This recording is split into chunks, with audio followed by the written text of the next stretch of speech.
Chères auditrices et chers auditeurs, bienvenue dans la zone fantastique. J'ai une nouvelle invitée avec moi, c'est Lisa. Bonjour Lisa. Bonjour, Toi, tu es arrivée sur le blog au début de l'année, c'est ça? c'est bien ça. Donc début de l'année 2025. Alors, comme pour les autres rédacteurs et rédactrices, je t'ai demandé de choisir un film dont on va discuter ensemble, et tu as choisi Faux Semblant de David Cronenberg, sorti en salle en 1988. Ladies and gentlemen, Dr. Beverly Mantle. By every scientific measure, they are absolutely the same. They share everything. You haven't had any experience until I've had it too. Bev, you've got to try the movie star. She's unbelievable. Doctor, you've cured me.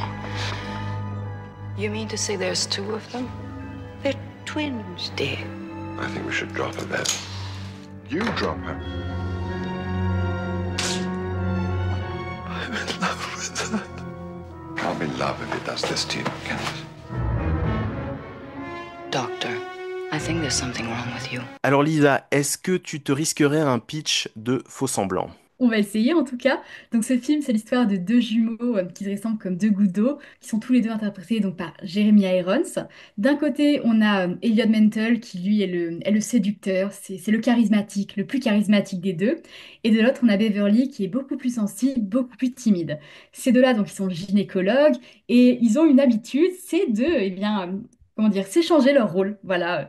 Et s'échanger les femmes, en l'occurrence. Et donc, cette petite combine, elle marchait bien, parce que personne ne faisait la différence entre les deux, jusqu'au jour où une femme, Claire Niveau, une actrice, se présente dans leur cabinet, et Beverly, le plus sensible des deux, tombe amoureux d'elle. Et donc, pour la première fois, ces jumeaux vont devoir prendre des décisions différentes, voilà, ne pas suivre le même chemin, et ça va être assez compliqué. Ouais, on peut dire que c'est l'élément déclencheur de la chute de ces deux personnages, hein. Un duo de gynécologues qui a vraiment eu une carrière brillante, une renommée.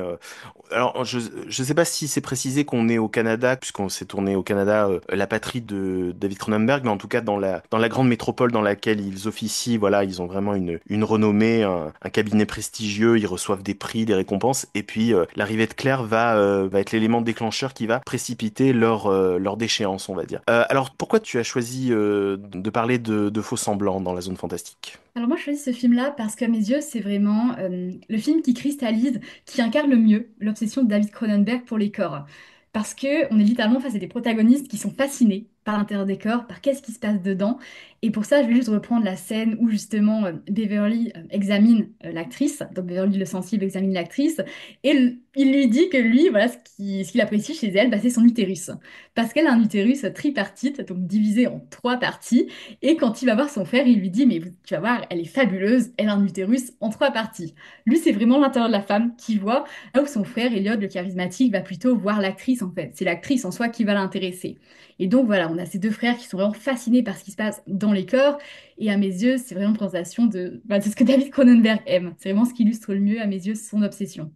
Ouais, alors je pense que le film il est intéressant à replacer dans la carrière de David Cronenberg parce que pour moi je pense que c'est vraiment un tournant dans sa carrière. C'est le moment charnière dans l'évolution, je dirais, du style Cronenberg, de l'écriture de Cronenberg et aussi du circuit de cinéma dans lequel il va se placer. C'est-à-dire que des années 70 jusqu'au milieu des années 80, on est chez un Cronenberg qui a quand même fait sa place dans un cinéma d'exploitation, parfois à petit budget au Canada et aux États-Unis. Il va y avoir une mutation. Alors là, c'est vraiment le moment de parler de mutation avec David Cronenberg. Il va avoir des budgets de plus en plus conséquents et des projets de plus en plus importants. Une adaptation de Stephen King, puis le remake de La Mouche Noire, produit par Mel Brooks, qui est vraiment un film avec une facture de studio, avec un budget et une ambition esthétique et commerciale aussi assez claire. Je pense que Faux Semblant amorce le tournant de David Cronenberg vers un cinéma qui veut davantage se placer clairement clairement comme un cinéma d'auteur, un réalisateur sélectionné en festival et plus simplement dans les festivals de films de genre, dans le circuit d'exploitation. Et je pense que ça commence vraiment avec Faux Semblant. Là, en le revoyant, j'ai été frappé par la différence vraiment entre le côté très expressionniste, on va dire, de La Mouche, le côté très spectaculaire de La Mouche. Et là, finalement, on est dans son film d'après, 2 ans plus tard, et on est sur quelque chose qui est beaucoup plus feutré, je pense beaucoup plus intellectualisé aussi, peut-être même parfois trop cérébral, on va en discuter, mais pour moi, il y a un petit souci de ce côté-là. Et donc, le film d'après, ça va être Le Festin nu, ça va être Mrs. Butterfly, ça va être plein de films de plus en plus, comment dire, adoubés par la critique mainstream, par le Festival de Cannes, et on va avoir quelqu'un qui va se présenter comme un véritable auteur, là où le circuit du cinéma d'exploitation, le circuit de genre, le ghetto du cinéma de genre, ne permettait pas forcément à un réalisateur d'être anobli comme ça par la critique et même par le public, d'une certaine façon, par la vision qu'a le public de son œuvre. Et j'ai vraiment l'impression que c'est avec Faux Semblant que ce tournant s'amorce, mais de manière assez brutale finalement entre vraiment la mouche et celui-ci. Il y a vraiment une différence d'ambiance et de traitement graphique du body horror, parce que comme tu le disais, on est sur 2 personnages qui officient une fois de plus dans un milieu scientifique, dans la médecine, dans un métier qui touche à l'anatomie, à la physionomie, et donc ça convoque tout de suite le body horror. Voilà, je trouve que c'est fait de manière totalement différente, et finalement ça survient presque plutôt par touche, l'horreur cronenbergienne, que par une thématique qui va charpenter tout le film entièrement. Je sais pas si toi tu vois ça dans le film, mais... Et puis souvent, ces moments de body horror, en fait, interviennent dans des moments auxquels on s'attend. Le plus souvent, c'est quand même dans des moments d'opération, par exemple les opérations chirurgicales, pendant lesquelles on voit les jumeaux opérés, où là, ça donne à voir à l'intérieur des corps.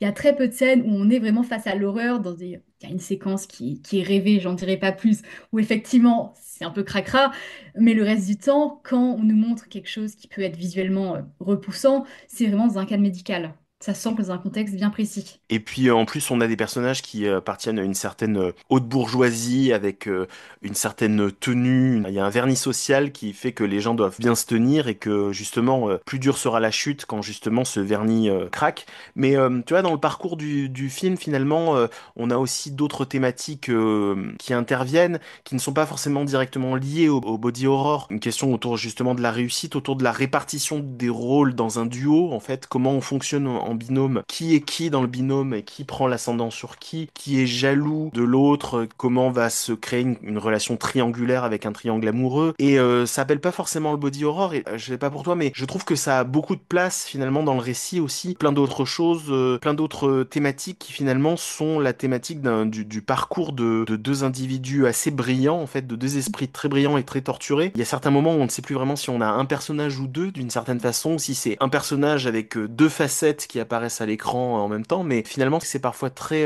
psychanalytique et pas toujours sensoriel d'une certaine façon. Je trouve qu'il y a certains moments où on est vraiment sur quelque chose d'assez cérébral en fait. Bah, moi, je t'avouerais que j'ai aussi un faible, j'aurais peut-être dû compter par là, pour les films psychologiques. Et c'est peut-être pour ça que ces jumeaux-là, ils m'ont autant plu. Parce que concrètement, en fait, si ils se séparent, parce que justement, voilà, il y a cette actrice qui s'immisce entre les deux, concrètement, ils se complaisent quand même plutôt bien dans le fait d'être deux et enfin, de ne former qu'un seul. Comme tu le disais, ils ne forment qu'un seul, et en soi, ils se comparent beaucoup à cette histoire. C'est Cheng et Yen, il me semble, les 2 Siamois. Ouais. Ils réfèrent beaucoup à ces 2 Siamois, et d'ailleurs, la scène de fin, sans en dire plus, se réfère également à ce mythe-là. Et en fait, on réalise que ces deux-là, ils peuvent pas être séparés tout simplement. Pour la simple bonne raison que, par exemple, Beverly il cauchemarde, bah, il cauchemarde à l'idée d'être séparé de son frère. Idem, léger, tout petit spoil. Quand Elliot, à un moment, il couche avec 2 femmes, il demande à ce que les femmes l'appellent à la fois Elliot et Beverly. Parce qu'en fait, ils ont beau être deux, dans leur tête, ils ne sont qu'un seul. Et idem, juste une autre scène, j'aime bien parler avec des exemples en fait. Pour moi, ça permet vraiment d'illustrer au mieux. Il y a une scène qui, à mes yeux, cristallise tout ça. C'est ce moment où Beverly fait un malaise. Je vous dirai pas pourquoi, mais voilà, il fait un malaise. Et en fait, il y a une femme qui va très simplement venir à son secours, en fait, lui faire du bouche à bouche pour le sauver, vraiment dans une tentative de le secourir. Et en fait, Elliot, il va pas supporter l'idée qu'une femme se jette sur son frère. Et donc, il va pousser violemment cette femme-là en lui criant, mais en fait, c'est mon frère, je vais m'en occuper. Et c'est vraiment ces 2 personnages qui, tout au long du récit, tentent de se séparer, de prendre des décisions chacun pour eux-mêmes, mais qui en fait ne parviennent jamais à être séparés l'un de l'autre. Ils n'y arrivent pas, même si c'est au départ, enfin, c'est le point initial du récit en quelque sorte. Oui, oui, totalement. En plus, on les voit enfants, on les voit étudiants, on voit comment ils se sont vraiment construits, ouais, de manière presque siamoise, hein. D'ailleurs, faut noter quand même que le film est quand même assez réussi sur le plan des effets spéciaux parce qu'on a très souvent Jeremy Irons deux fois à l'écran. Côte à côte. Ouais, côte à côte. Au début du film, je vois des doublures. Je me dis, je vois un acteur arriver de dos avec. On voit qu'il y a une perruque, on voit qu'il y a un travail pour nous faire croire qu'on a deux fois le même acteur, alors qu'en réalité, il y a une doublure. Et puis, au milieu du film, on a une scène où ils sont tous les deux dans un couloir. Tu sais, ils reviennent d'une partie de squash. Ils marchent tous les deux dans le même couloir avec un mouvement qui est assez dynamique, hein. On n'est pas sur l'image coupée en deux et recollée qu'on avait dans les années 30, 40, 50. On est sur un plan très dynamique, un walk and talk, comme on dit, c'est-à-dire des personnages qui parlent tout en avançant. Et c'est assez bluffant, en fait, hein. Techniquement, je trouve que ça fonctionne très bien, ce trucage qui consiste, bien sûr, à tourner en deux prises et l'acteur se répond à lui-même par une sorte de faille spatio-temporelle que permet le montage. En fait, il se resynchronise avec lui-même à l'écran. C'est assez troublant et en plus, ça fait forcément une mise en abîme entre le sujet et ce qu'on voit. On se dit, mais Jeremy Irons lui-même, dans quel fonctionnement cérébral il était pour s'imaginer qu'il parlait à son frère? Est-ce qu'il s'est pas lui-même, d'une certaine façon, dédoubler sa conscience pour pouvoir être à la fois Beverly et Elliot? Donc c'est assez vertigineux et ça, c'est vrai que c'est assez bien mis en scène et c'est assez troublant à l'écran en fait quand on les voit tous les deux. C'est peut-être aussi l'occasion de rebondir sur la performance de Jeremy Irons, où c'est quelque chose qu'on n'a pas précisé aux auditeurs, mais c'est qu'en fait, dans ce film-là, ces deux personnages, on ne peut pas les distinguer physiquement. Je veux dire, il n'y a pas de caractéristiques Mm. physiques qui correspondent à Elliot ou à Beverly. Parfois, effectivement, Elliot, le séducteur, est bien habillé, avec une veste de costume, une chemise, mais globalement, ils ont presque une garde-robe interchangeable. En fait, idem pour la coupe de cheveux, qui reste la même pour les deux, et là où on les distingue vraiment, c'est dans leur expression faciale, dans la tenue également de Jeremy Irons, comment est-ce qu'il s'assoit, comment est-ce qu'il se meut dans l'espace. Et c'est assez fascinant parce que en un seul coup d'œil, en fait, on arrive à voir qui est qui. Et ça passe beaucoup par les expressions faciales, le menton haut par exemple, quand il interprète Elliot qui est confiant, et à l'inverse, vraiment une expression un peu plus triste quand il joue Mm. Beverly qui est sensible. Et c'est vrai que là-dessus, c'est une performance qui à mes yeux est vraiment exceptionnelle. Un jeu sur la mâchoire quand il fait Beverly, les traces de stress sur le fait qu'il va bouger sa mâchoire, qu'il va se mordre légèrement les lèvres. C'est assez étonnant, c'est vrai que c'est un travail où effectivement on pourrait brosser finalement les deux portraits de manière beaucoup plus grossière, avec deux personnages qui ont des looks différents et vraiment un jeu très poussé pour les caractériser très différemment. Or là, c'est vrai qu'au début du film, on doit prendre le temps de les différencier, on doit comprendre. Elliot est plus sûr de lui, est plus séducteur et Beverly est un petit peu plus introverti, il manque un peu plus de confiance en lui et on le comprend progressivement et au début on est un peu perdu en les voyant tous les deux, on comprend pas forcément qui est qui. C'est vrai que ça prouve une finesse de la direction d'acteur de Cronenberg pour diriger Jeremy Irons, hein. Ça renvoie aussi au côté expressionniste de la mouche que tu disais, cette rupture justement de style, de ton en fait, par rapport à ce qu'il avait Mm. pu faire par le passé. C'est que littéralement, le côté beaucoup plus subtil qu'on a dans Faux-Semblance, ça commence rien avec ces personnages en fait, avec cette distinction entre les deux qui se fait non pas de manière apparente, mais vraiment dans les détails. Pour en revenir, donc, puisque là on est dans la zone fantastique et le principe du podcast c'est aussi de parler du traitement du fantastique dans le film, et c'est là où pour moi j'ai quand même une réserve sur le David Cronenberg de cette époque, le David Cronenberg post La Mouche justement. Je trouve que pour cet aspect fantastique, pour l'aspect body horror, si on vient chercher ça dans le film, je pense qu'on va être en grande partie déçu parce que finalement le film ne va pas forcément miser sur un argument graphique, horrifique pour parler de la mutation progressive des personnages, de la monstration, comme disent parfois certains auteurs, des personnages, parce qu'elle a lieu. On parlait de la mouche et de la dégénérescence de Seth dans la mouche, mais il y a une dégénérescence qui se produit aussi chez les jumeaux, mais qui finalement, alors là aussi, léger spoiler, mais je pense qu'on peut le dire, elle passe beaucoup par l'usage de drogue en fait. C'est beaucoup plus ancré dans une réalité, ça correspond à une déchéance de toxicomane et un épisode de dépression, et puis voilà, une sorte de cercle vicieux qui va se produire dans la perte de confiance en lui de Beverly et dans le fait qu'il va entraîner son frère dans sa chute, qui est à l'opposé complet dans le curseur du genre, à l'opposé complet de ce que va être la mouche, qui doit vraiment partir d'un élément scientifique, dans un élément de science-fiction horrifique, quoi. Donc c'est ça qui est quand même assez désarmant dans le film, finalement. Il y a effectivement des thématiques qui sont des thématiques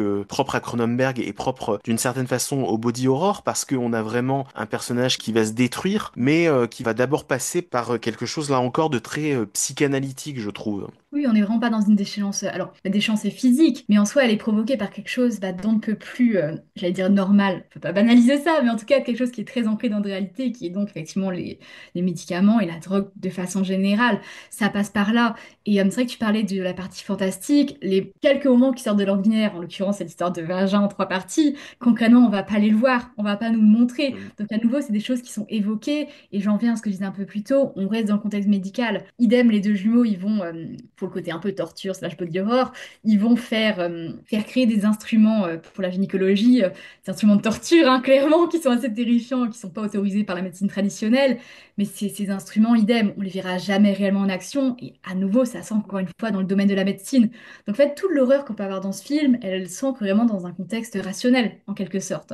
Comme tu le dis, on n'a pas tant que ça d'éléments fantastiques, ou bien si c'est le cas, c'est toujours dans un cadre médical. Oui, on a presque l'impression qu'en fait ce film n'appartient pas au même niveau de réalité et de fiction que les autres films de Cronenberg jusqu'ici. On a l'impression que c'est Cronenberg qui se dit, tiens, si mes délires cronenbergiens avaient lieu dans la réalité, qu'est-ce que ça donnerait? Tu vois ce que je veux dire, la différence? C'est-à-dire, si je transposais mes délires de body horror dans quelque chose qui doit paraître le plus rationnel, comme tu dis, le plus vraisemblable possible. Réaliste, ce serait peut-être un grand mot, mais l'exercice d'un auteur qui décide oui, d'une certaine façon, de rationaliser ce qui a fait la folie de sa première période de cinéaste, d'une certaine façon. Et en même temps, faut pas oublier non plus quelque chose qu'on n'a pas mentionné, c'est que c'est adapté d'un livre à la base. Oui.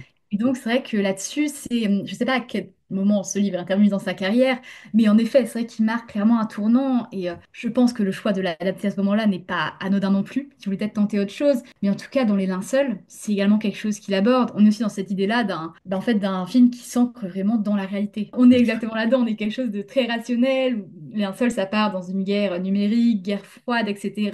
Et en fin de compte, on se demande, mais où est David Cronenberg dans le film? C'est vrai que là, c'est un peu pareil. C'est le même ressenti face à Faux Semblance. Et on voit des petites touches de Cronenberg dans ses obsessions, mais pour autant, on a du mal à croire que c'est l'homme qui a fait la mouche, par exemple. Moi, je peux comprendre qu'un auteur parte dans d'autres directions dans sa carrière, évolue, il n'est pas obligé de rester le même auteur qu'il était quand il avait 30 ans. Là, on a quand même un David Cronenberg qui a 45 ans, grosso modo, qui a grosso modo l'âge des personnages, hein. Donc, il est dans une autre phase de sa vie. Comme je le dis, il s'est déjà installé dans le cinéma, il a un nom, il a gagné des prix dans différents festivals déjà à ce moment-là, en tout cas dans les festivals fantastiques, et il a envie un peu de s'extirper des carcans du cinéma d'exploitation. Certains lui reprochent justement un peu d'une certaine façon une forme de prétention, de snobisme envers le cinéma qui lui a permis d'exister, tu vois. On se demande parfois si c'est pas quelqu'un qui renie ses pairs dans le milieu du cinéma d'exploitation. Bon, je vais pas me lancer dans une psychanalyse moi-même de David Cronenberg. En tout cas,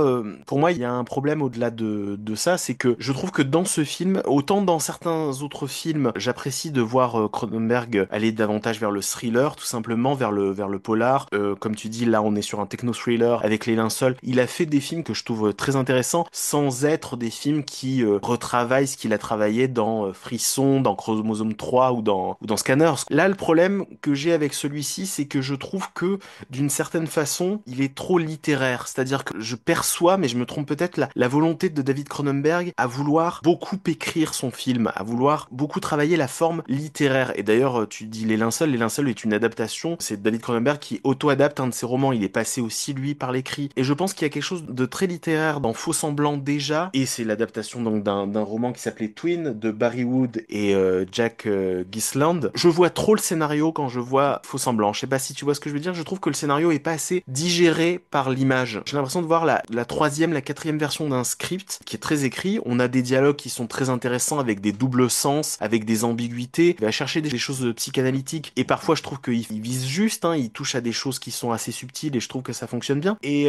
j'ai l'impression qu'il manque voilà quelques moutures du scénario pour davantage exploiter justement ce qu'il y a d'intéressant dans la gynécologie, dans l'obstétrique, dans les différents éléments Cronenbergien, du Cronenberg classique qu'on a à l'écran, pour mieux les intégrer dans l'histoire. Tu vois, j'ai l'impression que il a un peu fait une espèce de grande soupe psychanalytique de plein de choses et que le scénario adhère pas complètement au résultat que j'ai à l'écran, qui est parfois un petit peu trop sobre, un petit peu trop dans la retenue. C'est comme si c'était deux couches différentes, le scénario et le résultat à l'image, et que les deux couches se décollaient l'une de l'autre, que ça adhérait pas complètement, et qu'il manque un travail pour les amalgamer complètement l'une avec l'autre. Bah, il est vrai qu'il y a certaines scènes où moi je visualise complètement, alors j'ai pas lu le livre, mais j'imagine parfaitement, tu sais, le paragraphe qui colle à telle scène, on voit bien en fait l'intention de la scène, et c'est vrai qu'en termes de mise en scène en soi, j'ai parfois l'impression que c'est un peu trop criant, un peu trop évident, tu vois, dans l'idée qu'il veut raconter, je vois bien l'intention derrière en fait, et c'est vrai que ça peut manquer de subtilité, et je pense aussi que, étant donné que comment dire, le changement dans les personnages s'effectue quand même beaucoup à l'intérieur, je veux dire, le cheminement est vraiment à l'intérieur de ces personnages, dans leur esprit. Pour les retranscrire à l'écran, c'est vrai qu'il a opté pour parfois pour des gros sabots, je trouve, et ça se voit vraiment dans la dernière partie du film, où quand les frères prennent des décisions un peu radicales, en quelque sorte, il opte pour quelque chose de vraiment visuel, en fait, et quelque chose que parfois on a déjà vu par le passé, en fait. Et c'est peut-être pas le moyen le plus subtil pour raconter ça. À mes yeux, c'est vrai que tu parles du côté intellectuel du scénario, je pense qu'on aurait peut-être pu aller encore plus dans la subtilité dans la réalisation, pour encore mieux coller à ça. Bon, c'est pas tant autour du jeu des jumeaux, du double à l'écran, c'est pas tant là-dessus que je trouve qu'il y a un manque, parce que effectivement on risque de souvent tomber dans les mêmes clichés dans cet exercice-là. Ce qui me laisse un peu sur ma faim, c'est plutôt toutes les questions justement autour de la toxicomanie, dans au moins le dernier tiers, les 40 dernières minutes du film. Enfin, moi personnellement, j'ai l'impression de l'avoir déjà beaucoup vu, et j'ai trouvé ça décevant de me dire que finalement la déchéance de Beverly passe par ça. Je peux comprendre tout à fait la vraisemblance dans le parcours du personnage. Je trouve juste ça décevant. On a un film qui va nous parler d'utérus mutant, puisqu'il est question de mutation, et il va devenir complètement fou d'une question autour d'un utérus mutant, après avoir, comment dire, examiné Claire. Et finalement, ça prend pas tant de place que ça dans le récit. Finalement, c'est très secondaire. Et je dirais même qu'à la fin, le fait qu'il soit gynécologue ne joue plus vraiment sur l'intrigue. C'est-à-dire que ça pourrait être deux chirurgiens, ça pourrait être deux dentistes. Et je trouve que c'est dommage parce que c'est très intéressant. Ces deux frères, ces deux hommes gynécologues, leur rapport aux femmes, leur rapport à cet utérus commun qu'ils ont partagé, puisqu'ils sont probablement monozygotes, hein, même utérus, même poche, hein, ces deux jumeaux. Et toutes ces questions-là, finalement, je trouve qu'elles sont assez secondaires dans le film. Elles sont pas tant traitées que ça. On a un rêve par-ci, on a un ou deux dialogues par-là autour de questions gynécologiques, et on a les instruments qui vont faire un spécialiste, un espèce de sculpteur qui travaille le métal, et qui sont super en plus visuellement. On dirait vraiment des objets extraterrestres. Enfin, tu vois, tu te dis, ah, ça c'est génial. Là, on est vraiment dans du Cronenberg. À remettre en plus dans le contexte de 1988, il y a vraiment, à mon avis, une force graphique dans ces objets. Pourquoi finalement, pour quelle utilisation dans un scénario qui va beaucoup travailler sur la toxicomanie de Beverly, même les conversations, tu vois, qu'il a avec Claire, sur son chagrin, sur ses doutes, sur ses failles, pour moi, il manque la folie en plus, qui est pourtant là dans le scénario quand il parle de vagin mutant, d'utérus mutant. Ça aurait dû davantage pirater complètement l'esprit des personnages, et je trouve que finalement ça reste vraiment en surface, et d'une certaine façon tu pourrais presque l'enlever du scénario, que ça changerait pas grand-chose. Oui, puis le film devient beaucoup plus lisse en fait dans sa seconde partie, on va dire, à partir de la toxicomanie justement. Ce qui est marrant parce que concrètement, c'est la deuxième partie où il y a de plus en plus de scènes choquantes, entre guillemets. Ouais. C'est là que quelque chose commence vraiment à vriller. Et en fait, c'est beaucoup plus lisse dans la réflexion. Effectivement, on bascule sur la toxicomanie, quelque chose qui a été vu maintes et maintes fois au cinéma. Et tu parlais du regret que ce soit finalement aussi simple que ça, simplement des médicaments en quelque sorte. Bah, il est vrai qu'en plus, pour des esprits qui sont aussi brillants, c'est vrai que moi ça m'embête un peu, des personnages qui sont aussi fascinants qu'en fait leur déchéance, elle soit là en raison de simples stupéfiants en quelque sorte. C'est vrai qu'il y avait tellement de raisons de les faire vriller à l'écran que bon, les stupéfiants, ça m'a frustrée. D'autant que c'est quelque chose qui, pour Beverly par exemple, ça arrive mais très Ouais. précipitamment en fait. C'est-à-dire que ça arrive d'un coup, on lui donne une fois un cachet. Et puis ça y est, il devient accro. Et en fait, on voit pas réellement cette décision se faire. C'est-à-dire que du jour au lendemain, bam, ça y est, c'est devenu un addict. Et ça m'embête aussi dans la façon dont c'est amené, encore plus quand c'est vraiment l'objet de la dernière partie du film. Et tu vois, presque, je me dirais, l'obsession qui est autour de Claire, autour de cette femme qui va perdre, qui va s'éloigner de lui, l'espèce de quête de son métier que représente le métier de la fertilité. Ils sont spécialistes, on l'a pas précisé, mais en plus, ils sont spécialistes de la fertilité. Et l'idée d'une mutation manipulation, tu vois. Simplement, le personnage serait devenu fou, aurait commencé à échafauder des constructions mentales complètement folles. J'aurais trouvé ça plus intéressant. Et puis, on aurait eu à l'écran de ces manifestations-là, il aurait commencé à avoir des corps déformés, il aurait commencé à ne plus pouvoir faire confiance à personne. Un monde fantastique aurait envahi l'écran, comme tu vois dans l'échelle de Jacob de Adrian Lyne qui sort à la même époque. Mais même aussi, tu vois, pour reprendre Cronenberg dans Vidéodrome, une fois qu'il a avancé, fait un pas vers l'univers fantastique, voilà, d'un coup, il y a un monde qui va peu à peu vampiriser le monde dans lequel il avait ses repères, quoi. Ben voilà, finalement, tout ça reste très intérieur. Qu'est-ce qui se manifeste à l'écran? Ben, pas grand-chose. Je peux comprendre parfaitement qu'on nous raconte la trajectoire d'un personnage qui sombre dans la drogue ou l'histoire d'un grand professionnel à succès qui, d'un coup, remet complètement en question ses capacités, remet complètement en question le sens de sa vie. Pourquoi pas? Là, le problème, c'est que comme le nom en dessous du titre, c'est un film de David Cronenberg, on imagine forcément des aspects graphiques plus originaux, plus singuliers que le film a pas forcément, tu vois. Et puis surtout, tu vois, on voit pas mal de gens qui aujourd'hui se réclament de Cronenberg, hein, Coralie Farja et Julia Ducournau en première ligne, on va dire. Je suis pas sûr que ce soit ce film-là qui les ait le plus marqués. Je pense pas, tu vois, justement parce que tu te dis que l'héritage visuel de Cronenberg et même thématique, finalement, je suis pas sûr que ce soit ce film-là qui ait le plus travaillé les questions utérines, les questions viscérales. Voilà, le mot que je cherche depuis tout à l'heure, c'est le côté viscéral. Et finalement, on n'est pas sur un film qui est si viscéral que ça, en fait. Non, non, tout ce qu'on peut évoquer à l'intérieur du corps reste à l'intérieur. On le voit Mm. jamais à l'écran en soi. Ouais. I'm afraid I'm not familiar with these instruments, Doctor. I've just had them made. They're brand new. Well, number them one to 10 from left to right. And give me the one that I asked for. Give me number 5. Now, please! Si vous avez apprécié cette émission, n'hésitez pas à vous abonner et on se retrouve prochainement pour de nouveaux épisodes. À bientôt!